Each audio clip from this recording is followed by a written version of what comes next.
Here we are in Timgad. Man, I'm gonna say it in Algerian because we are in Algeria, obviously. C'est un truc de malade. Like, it's حاجة ما تعلمها. Look at these guys. Like our ancestors, like Romans, Algerians, I don't know. Like how they built, like...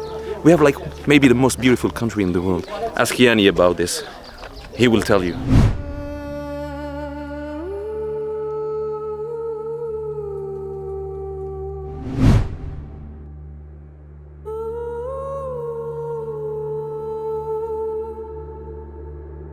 Assalamu alaikum la famille. I'm Yani from Your Boys, and originally this was meant to be a When Football Becomes Religion episode between these two rivals from Algiers, Mouloudia and UESMA. But that game got cancelled after we already travelled to Algeria, so we had to come up with a different plan, and that was to show the world my beautiful country. Unfortunately, that began with 3 hours sleep, my God. But we are here on the coach.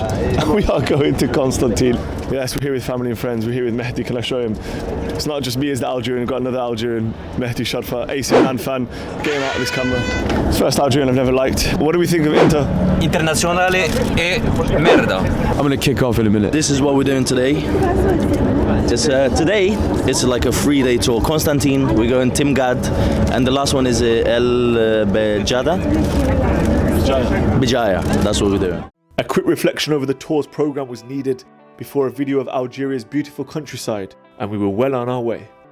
We reached Constantine and it was time for lunch here. I asked what the name of the restaurant means. Get seated, you know? That's man means like being seated like in the old days, in the past days. That's it. So there we all were, seated and waiting, especially my friends and fiancé, for their first taste of Algeria's cuisine. And there was our starter, hamis, green and red pepper salad with bread that we call kisra, followed by soup we call sharba, which my mum certainly enjoyed. But this is what I really wanted to introduce to my friends, Algeria's selection of fizzy drinks. And here's their thoughts on Selecto. Whoa. That's a great reaction, huh? Oh my goodness. Wow. When you talk about refreshments, this is textbook definition. What do you mean? Unbelievable. It's an excellent reason. Oh, that is delicious. It's an important one. Disgusting. Guys, I forgot to film the rest of the meals, but here's what happens when my family sees a darbuka, an Algerian drum, anywhere. First we dance, then we play.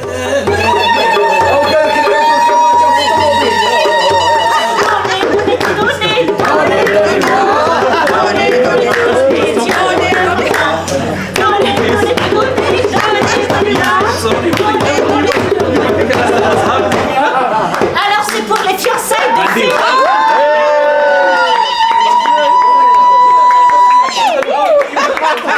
I thought it was absolutely fantastic. I know what you saw in there was just pure raw talent. Mina, she's been a teacher all her life, but I didn't know she was a music teacher. Absolutely fantastic. Absolutely fantastic. And yes, guys, we have made it to Constantine. Now we just walked across the third biggest bridge in the world and the tour guide's coming to us. We've got to do this quickly. Tour guide's going to come to us, tell us that we need to hurry up. But I just wanted to say that we've made it to Constantine, and throughout the first part of this video I will show you all the pictures and the tour guide's coming to tell us off.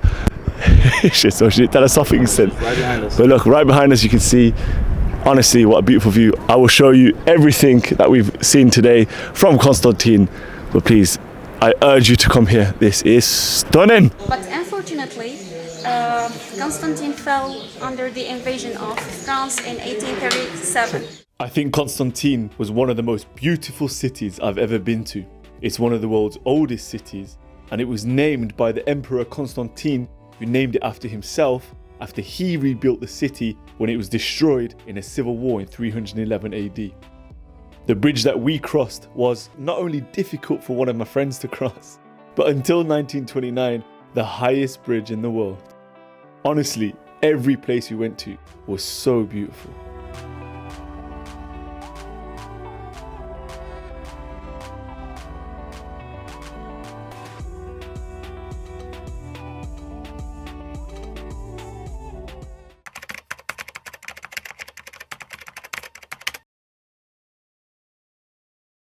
Before leaving Constantine, we visited this mosque. Some of us had to dress appropriately, although Abi wasn't happy with the gandora he was given. This is the second largest mosque in Algeria, and it carries the name of Emir Abdelkader, the Algerian resistance leader to the French occupation in the 19th century. and here's how it looks inside.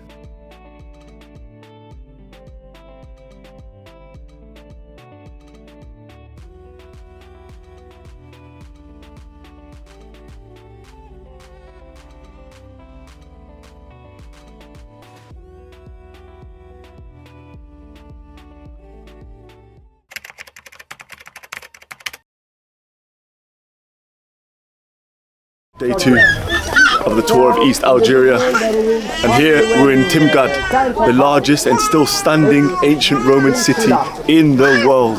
By the way, Algeria itself has more ancient Roman cities than Italy. And how do you feel about that? Italian over here. He's a liar, guys. He's a liar. Don't listen to him. Don't listen to the claims. But as I leave this is Timgad, and my God, it's beautiful. You're going to see. We made it to Timgad, a World Heritage Site since 1982, and immediately I was drawn to the Arch of Trajan. It's important to remember that the Roman generals erected arches to commemorate their victories. You win, you build yourself a goddamn arch. Thanks to Harry for getting in this shot, by the way. So after having a few words with Harry, I was stopped by Harvey to tell me we missed out on something interesting. This is probably one of the coolest Roman sites anyone could ever come to. Obviously it's in Algeria, so it's a little bit hard to access, so people probably don't really know that it exists. I definitely didn't know that it exists. But there's things here, such as this thing here, which was written in the 2nd century.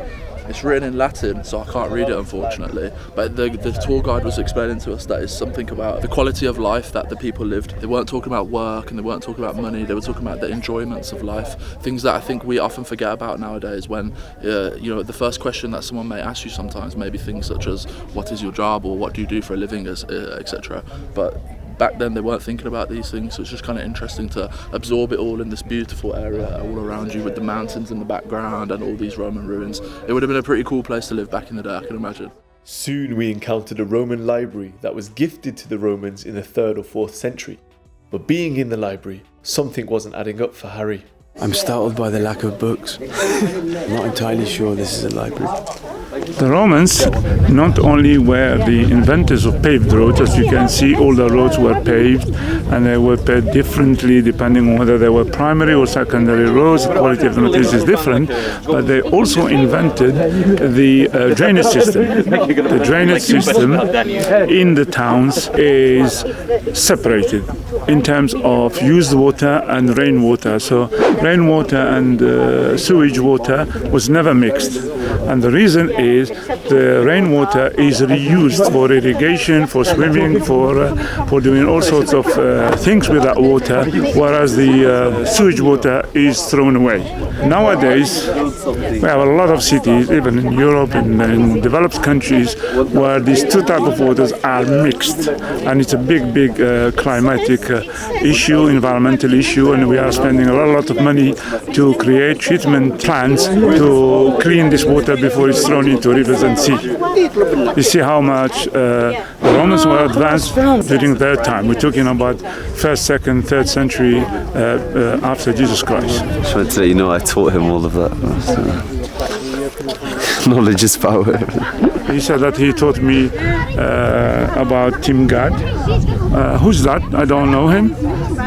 Where does he come from? Next, we arrived at the Roman theatre of Timgad, host to around 4,000 spectators back in its day. Whilst I was filming Fede, our guide was showing the group the fascinating ways to manipulate the theatre's acoustics. His favourite student was very impressed.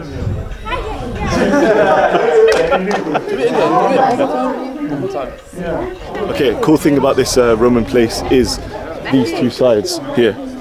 They're talking there, and you can hear them all the way over there.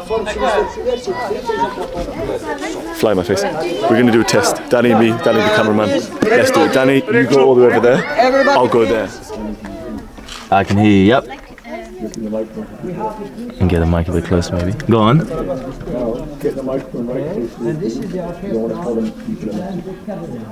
It's picking it up, but it's very quiet, you know? Okay, now all of other people, please subscribe to this video. And you page for least videos like this. I'm so thankful that you're watching. Thank you guys. Go back. In case, so In case you didn't hear that, he said subscribe to the channel and there'll be more videos like this coming. Yes guys, it would mean a lot to us if you liked, subscribed and even super thanked us so we can continue to make more videos like this. Now, here's what my dad and AB have to say about the Romans. The Romans did not occupy today's Morocco because this was their ally. That's the one that helped them to occupy Algeria. So they didn't occupy Morocco. You will never find ruins like this in Morocco, but you'll find them here in Tunisia and Libya, but not in Morocco. Yeah, I mean, along them lines, bro. I would have said a few different things, but you know, it's a democracy, mate. We can all speak. Final stop before we left was the Colosseum, where we came across a school of kids visiting too. One of us became so famous, and of course it was Abi for his knowledge throughout the trip. It was not Abi. It was in fact Fede, who posed for so many photos. We have an Italian in Algeria, in a Roman city, ancient city. Where are you from in Italy? I'm from the best known city, Fondi. And how does it's the capital of Italy, guys. Rome is a joke. And one word for the Algerians that are watching this. Yeah, be proud to be Italian, guys. Englishmen travelled all the way from Kent to Algeria in the Roman seas. So how do you feel here? Quite lost. Please send help. Send help.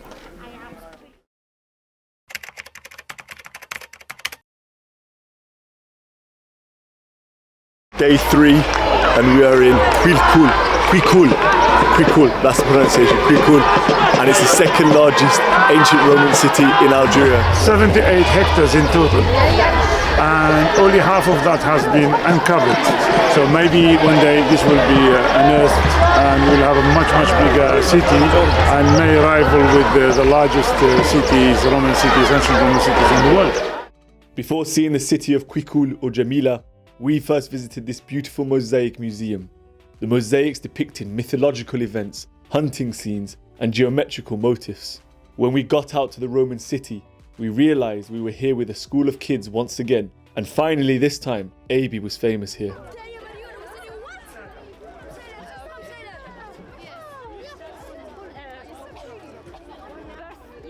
I couldn't believe that afterwards we came across what we used to have as kids growing up in Algeria all summer.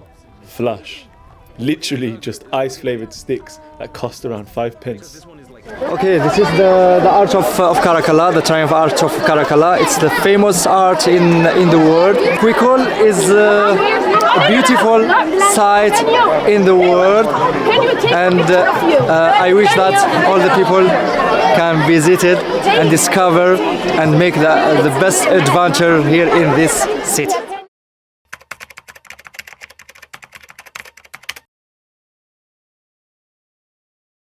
Day 3, taking the boys to the Algeria shops in the Kasbah to get them all Algeria shirts like me or Algerian tracksuits. And I'm here, Sahbi, for Algeria. And we're here obviously to give them a bit of propaganda and to show them the Algerian shirts so they can get it. Make sure they wear the Algerian shirts to show some pride. Tahia Dzair. Harvey, what are you thinking? You're looking at that one. How much for each? Les deux survêtements MC هما. So we did get the Algerian one now. I think this might be the Mouloudia one. He's loved it. He got the Mouloudia. Yeah, that one looks nice. Nice? Yeah. What are we saying? Yeah. Like, comment, subscribe, right? Yeah. Good.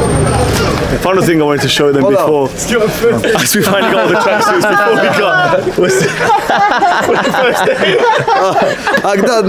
was to show them shuma, tobacco that you put in your mouth to give them all lightheaded. Let's see ABs. Yeah, looking good. Light work, man. Light work. Is it doing? This is shuma. Wait, sorry. This is shuma. Shuma. And we got the first aid kit just in case. زين جوان هاي جوان. You feel it? Yeah, it's like smooth. But it's not like strong.